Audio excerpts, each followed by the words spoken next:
American Born Chinese is the first graphic novel to win the Printz Award for Excellence in Young Adult Literature.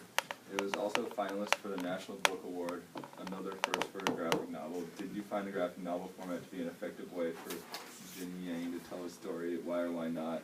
What did you like and what did you dislike? Was it easier to understand than a traditional novel or more difficult to explain? And I said I found it very effective because it showed a lot of stereotypes placed on Chinese people, which was the author, like on page 120 when it showed his cousin and pretty much hit on all the stereotypes of Chinese people.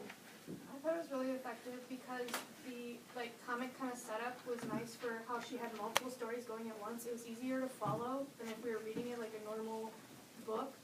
So I thought how she had multiple stories going and bringing them all together. It was easy to read it that way. It was good. Yeah, I agree with that. Like the author, was it a boy or a girl? It was a boy. A guy. Whatever. I thought there were a lot of real life scenarios throughout the novel. Like on page 31, how they say Chinese people only eat dogs. Have you all heard that stereotype? Yeah, it's just I don't know, a lot of this what? He said no. You haven't? He's just kidding. He's Oh. kidding. I don't know. Just keep talking. But I don't know. I just thought that it made it more relatable and more interesting. Yeah, I agree. I think it was a very effective way because it was in a graphic novel, and I think it was better than a traditional novel because you could really see the emotion or the way the characters were feeling. Like if a racist comment was made, even if it was a joke, you just see in the background how upset they were. And on page 20, panel 3, you could really see how upset the Monkey King was after getting kicked out of heaven for being a monkey.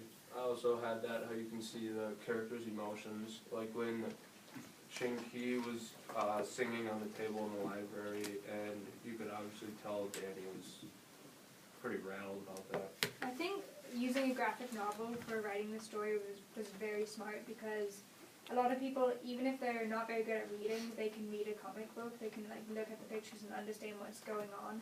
And it's better because it's a shorter read. It won't take you 3 or 4 days. It'll be pretty quick to read the story. And on page 20, you could see what someone said over there, how the monkey feels without really writing what he says or thinks in his head. I think the way the novel was written was very effective because we got to see the different stereotypes and labels people put on Asians and how they're not always cheer up.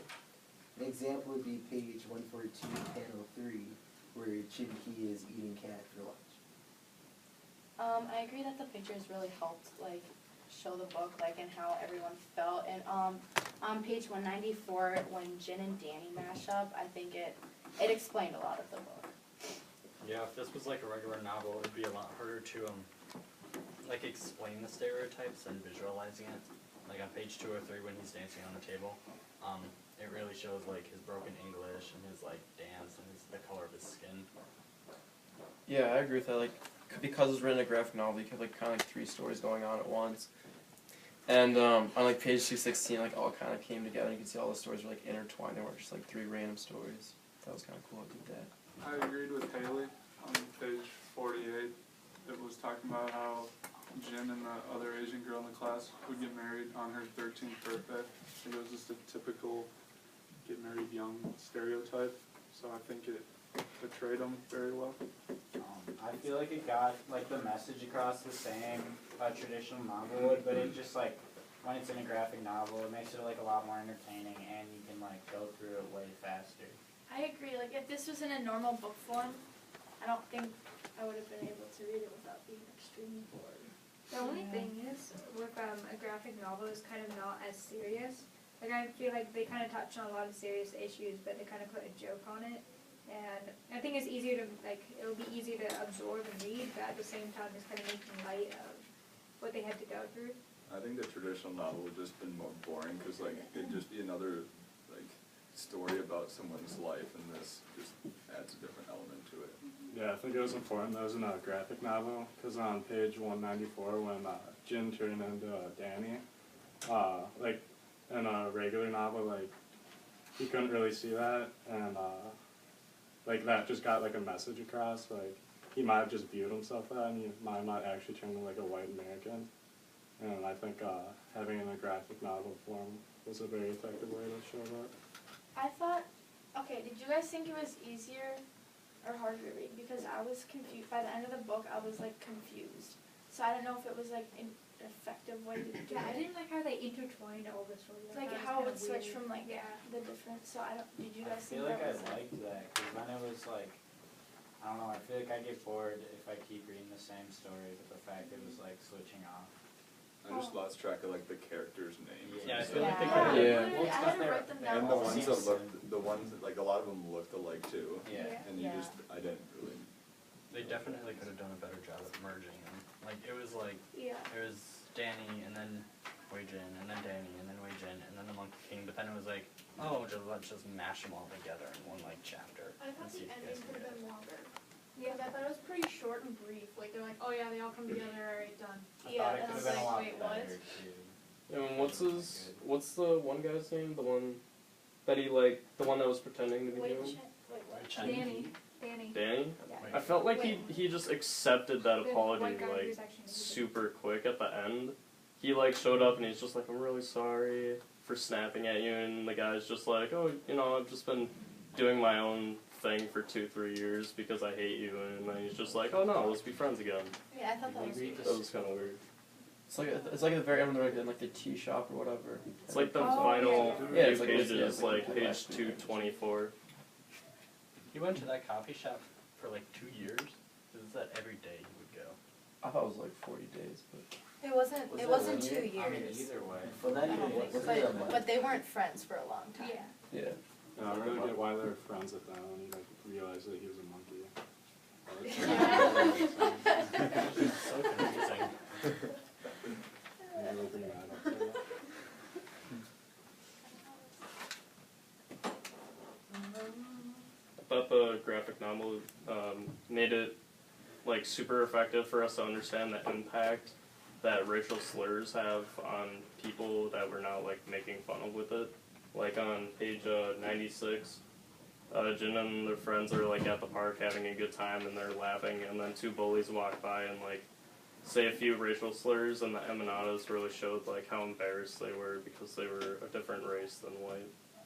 Yeah, and I like the part where like it shows Jin, and it was like just pictures, but he was thinking about that guy who was with the girl that he liked, and he like changed his hair because of him. I thought that was cool how it showed like his thought process without any words.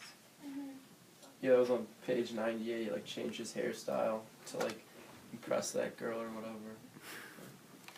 Another example of like a stereotype is like on page 112 about when I think it was I don't remember about like the Chinese people being like the smartest, and who was it? He was like answering every question right. Was it his Who's cousin? the guy? This is his cousin. Chen Chen Qi. Qi. Yeah, he was answering like every question, and everyone was like in the background, like I don't know. It just kind of showed like another stereotype that I thought was important too.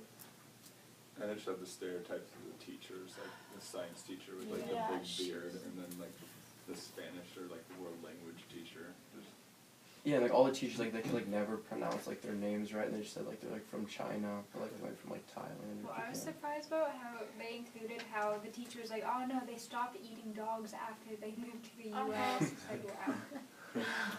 Yeah. What was the second kid's name who moved here? Who in the book who moved there? The second Chinese kid.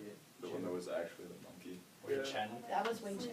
Yes, like when Wei Chen came, it was on page like 51, but when the main character, what's his name? Jin? Jen, yeah. They said that he was from China, and then when the second guy came, they said the same thing, and like, Jin didn't speak up or anything about it, and then like when he asked if he needed a friend, he like denied him, told him to speak English, so like he rejected his home language and stuff like that. I was pretty surprised about that because I thought if I knew what it'd be like to be in that situation, I'd be kind of more understanding and like try to be more friendly, but why not? You got 30 seconds if anyone wants to talk one last time. We're good? Alright,